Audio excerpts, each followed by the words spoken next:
다음은 존경하는 김상욱 의원님 질의해 주시기 바랍니다. 네, 반갑습니다. 울산 남구갑의 김상욱입니다. 임지봉 교수님께 질의 드리겠습니다. 네.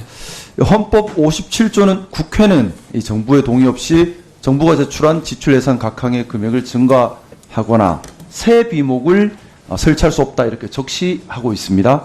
또 헌법 조문의 해석도 이런 문헌의 한계를 벗어나서 해석하는 것 많이 신중해야 될 거라고 생각이 듭니다. 이 위조항 결국 우리 대한민국 법치주의의 근간인 삼권 분립을 준수하고 또 국회가 포퓰리즘적인 예산 편성에 나서는 것을 방지하기 위한 그런 목적도 있다고 생각이 됩니다. 교수님 그 주장에 의하면은 결국 이 지속되고 있는 고물가와 실질소득 정체 등으로 인한 민생 경제 위기 극복에 이바지한다는 공익이 인정될 수 있고 또 시혜적 법률이기 때문에 좀 광범위한 입법 형성의 자유가 형성될 수 있어서 합헌이다 이런 주장을 하고 계신 것 같습니다.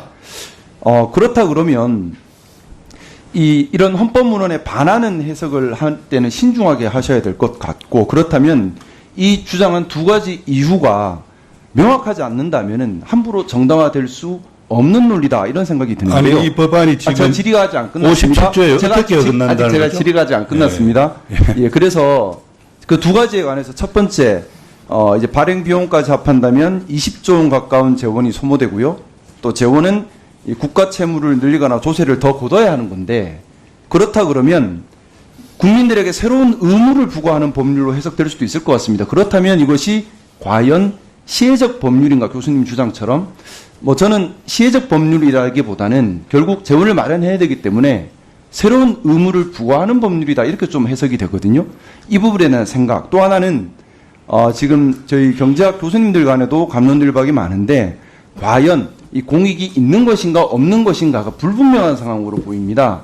그렇다 그러면 교수님께서 근거로 삼았던 두 가지가 다 불분명하다면 과연 헌법 57조 문헌 해석에 정반대하는 이런 것이 정당한 사유가 될 것인가 의문점이 드는데요. 그에 대한 고견을 좀 듣고 싶습니다.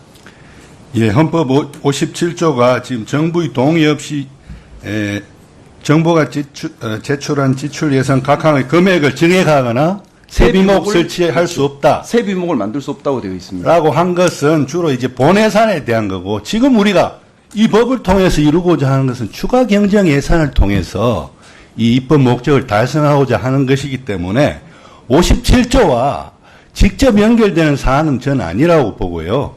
그 다음에 공익이 있느냐? 있죠. 아니 경제학자분들의 경제적인 분석에 의할 것 같으면 이게 이러한 그 지원금을 주더라도 이게 소비 진작의 효과라든지 내수 활성화 효과가 떨어진다 그 정도지 이게 전혀 없다라고 이야기하고 있지는 않으시잖아요. 오히려 다른 방법이 더 효과가 클 수 있다. 예를 들어서 소득 하위 10%한테 집중적으로 지원금을 주는 게 또 효과가 있을 수 있다고 하신 거지.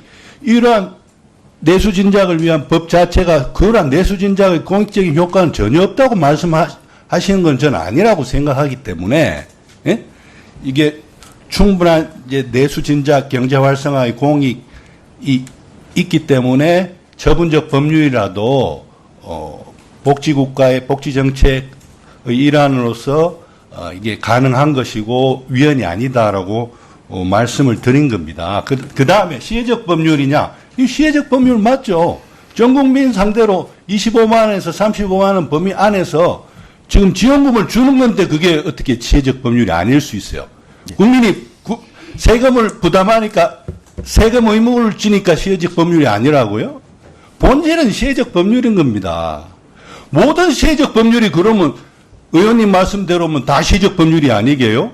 왜 시혜적 법률들은 다 국민 세금으로 지금 법률을 집행하는 건데 그런 식으로 시혜적 법률이 아니라고 말씀하시는 거는 저는 납득하기 힘듭니다. 교수님 그러면 제가 간단하게 조금 시간이 남아있으니까 질의를 드리겠습니다. 그럼 헌법 57조에 규정되어 있는 것은 의미가 없단 말씀이신가요? 헌법 57조는 헌법재정권자가 분명히 국회가 월권을 해서 포퓰리즘적 성격의 정책을 하지 못하도록 막게 하는 역할도 하고 있다고 생각하는데 그리고 또 하나 시혜적 법률이다라고 말씀하셨지만 분명히 조세 부담이 있습니다. 그러면 국민들에게 부담이 가는데 어떻게 그게 부담이 새로운 의무 부과가 아니라고 생각하는지 간략하게만 말씀 더 듣기. 법률을 시혜적 법률과 침입적 법률로 나눌 때는 그건 뭐냐? 주로 이제 그 법률로 인한 혜택이 국민 다수에게 가느냐? 오히려 국민 다수의 권리를 제한하는 것이냐를 기준으로 이제 전자에 해당하면 시혜적 법률이고 후자에 해당하면 침입적 법률인 겁니다. 그런데 이 법률은 국민 다수에게 지금 지원금을 통해서 혜택이 가는 거잖아요. 그러니까 시혜적 법률인 것이고, 시혜적 법률을 특히 만들 때는 국회에게 넓은 입법 형성의 자유가 부과됩니다.